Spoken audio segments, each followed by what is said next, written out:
Hello बच्चों, कैसे हैं आप सब लोग। आई होप आप सब ठीक होंगे। हम पढ़ रहे हैं quadratic equations exercise 4.1।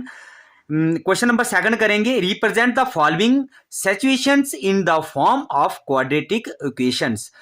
First part करेंगे इसका। The area of a rectangular plot is 528 metre square. The length of the plot in metre is 1 more than twice its breadth.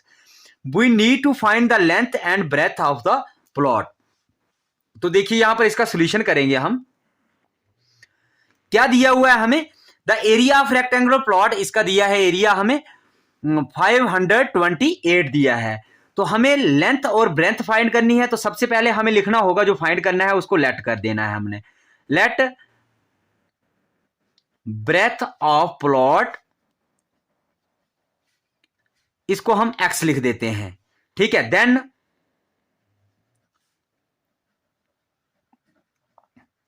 Length of plot क्या हो जाएगा? लेंथ ऑफ प्लॉट को हम देखिए यहां पे कंडीशंस जो है, इस कंडीशंस को देखेंगे हम।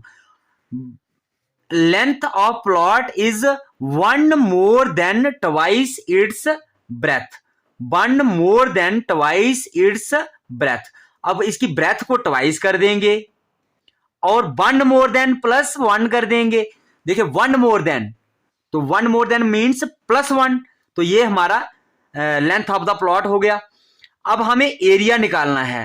तो एरिया निकालने का फॉर्मूला आपने छोटी क्लासों में पढ़ा है। एरिया का फॉर्मूला क्या होता है मैं बता देता हूं आपको। लेंथ इंटू ब्रेथ होता है। तो लेंथ इंटू ब्रेथ, देखिए एरिया क्या दिया हुआ है हमें 528। तो लिख देंगे 528 इज इक्वल टू लेंथ क्या है हमारी? लेंथ देखिए 2x + 1 इंटू ब्रेथ क्या है हमारी? x। ये भी हमने लिख दिया।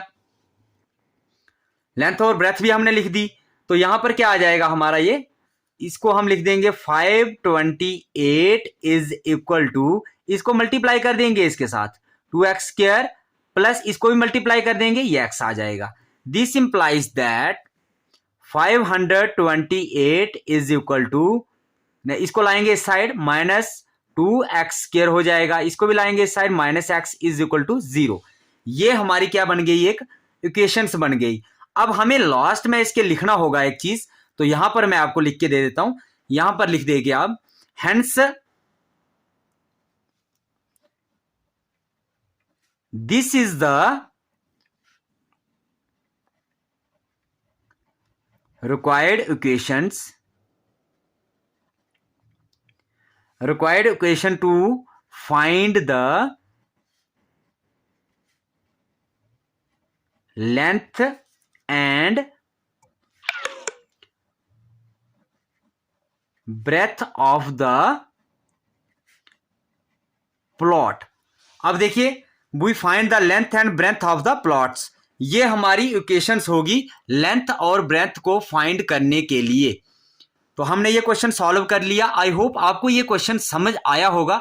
अगर ये क्वेश्चन समझ आया है तो हमारी इस वीडियो को लाइक कर लीजिएगा और हमारे चैनल को भी सब्सक्राइब कर लीजिएगा।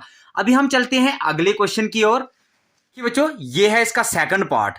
The product of 2 consecutive positive integer is 306। We need to find the integer. वो इंटीजर्स हमें फाइंड करना होगा। तो वो इंटीजर फाइंड करने के लिए हमें क्या करना है? सबसे पहले तो सॉल्यूशन में हमें लिखना होगा लेट फर्स्ट इंटीजर, पहला इंटीजर हमारा क्या हो जाएगा? x। हमने लेट कर दिया, फर्स्ट इंटीजर हमारा x आ गया। तो कंसेक्यूटिव का मतलब क्या होता है? कंसेक्यूटिव का मतलब मैं आपको समझा दूं। कंसेक्यूटिव का मतलब होता है इसके साथ 1 प्लस करना, कंटिन्यूसली 1 आगे बढ़ाना। कंसेक्यूटिव का ये मतलब होता है। तो देखिए यहां पर लिख देंगे देन द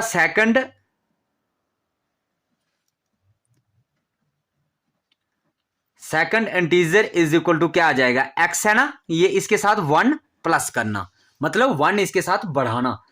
तो अब हम इसको क्या लिखेंगे? Product of 2 consecutive positive integers is 306। Product of, तो इसका प्रोडक्ट किसके बराबर है? Product of 2 consecutive positive integer का क्या है हमारा 306। तो इसको कर देंगे हम सॉल्व, एक्स का स्क्वायर प्लस एक्स, इसको लाएंगे इस साइड, -306 इज इक्वल टू 0। ये आ गई इसकी इक्वेशंस। अब इसमें भी हमें लास्ट में लिख देना है hence this is the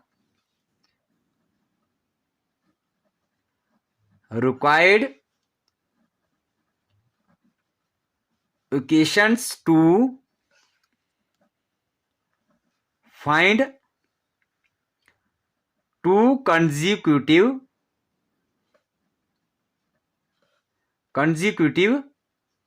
integer, दो कंजिक्यूटिव इंटीजर को फाइंड करने के लिए हमारी ये इक्वेशंस फाइंड हो गई। तो आई होप आपको ये पार्ट भी समझ आया होगा। इसके नेक्स्ट पार्ट की ओर चलते हैं। अब इसका थर्ड पार्ट करेंगे हम। Rohan's mother is 26 years older than him. Rohan से उसकी मां की एज जो है वो 26 years older than him. The product of their age in year 3 years from now will be 360. We would like to find Rohan's present age. अब रोहान की प्रेजेंट एज हमें फाइंड करनी होगी। तो सॉल्यूशन करेंगे, इसमें भी हम लेट कर देंगे, let Rohan's present age is equal to 8 आ जाएगा। देन हिज मदर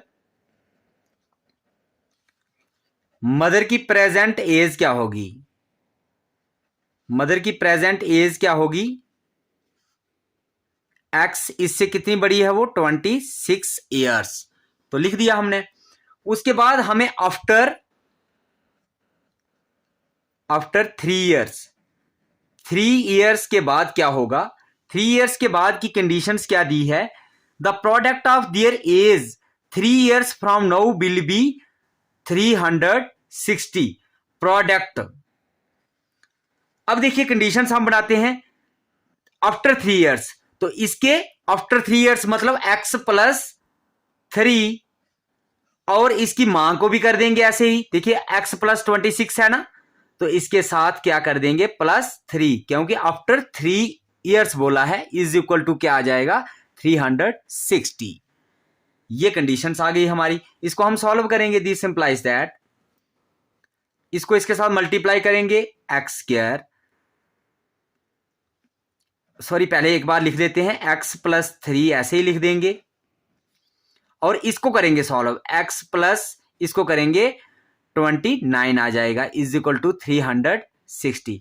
अब इसको हम थोड़ा और सॉल्व कर देते हैं। इसको इसके साथ मल्टीप्लाई करेंगे x square plus 29x plus 3x plus इसको इसके साथ मल्टीप्लाई करेंगे तो ये क्या आ जाएगा 87 आ जाएगा। इसको इस साइड लाएंगे 360 आ जाएगा। ठीक है, आई होप आपको ये समझ आ रहा होगा। This implies that x square plus 29 और 3 कितना हो जाता है 32x।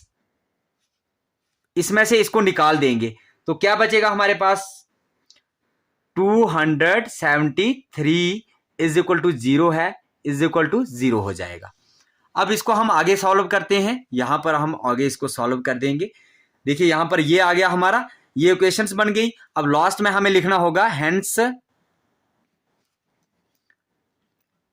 This is the required equation to find the Rohan's present age. ये हमारी इक्वेशंस होगी रोहान्स की प्रेजेंट एज को फाइंड करने के लिए। अब हम इसका क्वेश्चन फोर्थ पार्ट करेंगे। A train travels a distance of 480 kilometre at a uniform speed if the speed has been 8 kilometre per hour less than it would have taken 3 hours more to cover the same distance. We need to find the speed of the train. इसका solution करेंगे हम। इसके solutions में हमें क्या बोला गया है, डिस्टेंस कवर करना है हमें 480 किलोमीटर्स। अगर उसकी स्पीड 8 किलोमीटर पर आवर्स कम कर दी जाए तो वो 3 घंटे सेम डिस्टेंस पे लेट पहुंचेगी। We need to find the speed of the train, हमें ट्रेन की स्पीड फाइंड करनी है। तो let the speed of train क्या हो जाएगी, speed of train is equal to x kilometre पर आवर्स, ये हमने लेट कर दिया। उसके बाद डिस्टेंस हमें दिया हुआ है, डिस्टेंस कितना दिया हुआ है 480 किलोमीटर, ये डिस्टेंस हमें दिया हुआ है। सबसे पहले टाइम निकालेंगे हम नॉर्मल स्पीड का, time in normal speed is equal to s is equal to D by T होता है, speed is equal to distance upon time. तो इसको हम शिफ्ट कर देंगे, s को यहां लाएंगे, t को यहां ले जाएंगे, t is equal to distance upon speed. तो ये क्या निकलेगा हमारा, क्या आ जाएगा, ये डिस्टेंस क्या है हमारा 480 डिवाइडेड बाई स्पीड हमने लेट की है x। ये एक कंडीशन फाइंड हो गई। दूसरी कंडीशन को फाइंड करते हैं, टाइम व्हेन स्पीड, जब स्पीड उसकी 8 किलोमीटर पर आवर लेस कर दी जाए तो तब क्या होगा, तब हमारा डिस्टेंस कितना आ जाएगा 480 आएगा, और नीचे हमारी स्पीड क्या आ जाएगी x, और लेस कर देंगे उसमें से 8। ये दूसरी कंडीशन भी फाइंड कर दी हमने। अब अकॉर्डिंग टू क्वेश्चन चलेंगे, हम देखेंगे according to it would have taken 3 hours more. तो अकॉर्डिंग टू क्वेश्चन हमारी क्या स्टेटमेंट बनती है, 480 डिवाइडेड बाई क्या आया हमारा x माइनस 8, इसमें से हम डिस्टेंस निकाल देंगे पूरा 480 डिवाइडेड बाई x, और अपने समय से 3 घंटे वो लेट पहुंचेगी, इज इक्वल टू 3 आ जाएगा। ये हमारी कंडीशंस बन जाएगी। इसको हम कर देंगे सॉल्व, इसका एलसीएम लेंगे हम, x इंटू एक्स माइनस 8, और इसको मल्टीप्लाई कर देंगे 480x। अब इसको इसके साथ मल्टीप्लाई हमें करना होगा, बीच में माइनस है तो माइनस लगा देंगे, x माइनस 8 को हम कर देंगे 480 के साथ multiply, is equal to 3। This implies that 480 वैसे आ जाएगा, माइनस इसको करेंगे इसके साथ multiply 480x, minus minus plus, इसको मल्टीप्लाई करेंगे 3860 आ जाएगा, डिवाइडेड बाई इसको करेंगे इसके साथ multiply X square minus 8x is equal to 3 आ जाएगा। ठीक है, ये और ये कट हो जाएगा क्योंकि ये प्लस का और माइनस का कट हो जाएगा। उसके बाद हम यहां पर लिख देंगे 3860 इज इक्वल टू, इसको करेंगे इसके साथ मल्टीप्लाई 3x स्क्वायर माइनस इसको करेंगे इसके साथ मल्टीप्लाई 24x आ जाएगा। दिस इंप्लाइज दैट, अब हम इसको पहले और करके लिख लेते हैं, 3x square minus 24x is equal to 3860। अब हम क्या कर देंगे, 3x स्क्वायर माइनस 24x, इसको लाएंगे इस साइड, माइनस 3860 इज इक्वल टू 0। ये हमारा आ जाएगा इसका रिक्वायर्ड इक्वेशंस। अब ये क्या है, इसकी रिक्वायर्ड इक्वेशंस बन जाएगी। तो लास्ट में हमें लिखना होगा hence this is the required, हमें लास्ट में क्या लिखना होगा, this is the hence this is the required equation to find the speed of the train. ये हमारा क्वेश्चंस कंप्लीट हो गया। आई होप आपको ये क्वेश्चन समझ आया होगा। हमारी इस वीडियो को लाइक करके हमारे चैनल को सब्सक्राइब कर लीजिएगा। हम आपको मिलते हैं इसकी अगली एक्सरसाइज के साथ। Bye bye, take care students.